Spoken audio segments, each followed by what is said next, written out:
দেখুন, বুকে জড়িয়ে ধরলেই না সবাই আপন হয় না। কেউ কেউ জড়িয়ে ধরে মেরে ফেলার জন্য। পূর্ণবয়স্ক খেজুর গাছের তার পাশ পেঁচিয়ে নিয়েছে একটা পাকুড় গাছ। কেউ কেউ এটাকে অসৎ গাছও বলে থাকে। আসলে সবাই না আপনাকে জড়িয়ে ধরে ভালোবেসে না, পিছন থেকে ছুরিটা বসানোর জন্য কেউ কেউ আপনার কাছে আসে আর ভালোবেসে জড়িয়ে ধরে। প্রকৃতির সব সন্তানই চায় একে অন্যের সাথে যুক্ত থাকতে।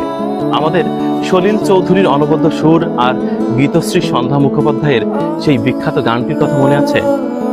ঝরা পাতা ঝড়কে ডাকে, বলে তুমি নাও আমাকে।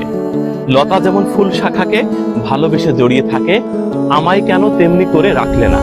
আসলে প্রকৃতির এই দুইটা সন্তান হয়তোবা ভালোবেসে একে অন্যের সাথে জড়াজড়ি করে বাঁচতে চেয়েছিল, কিন্তু সম্ভব হবে না।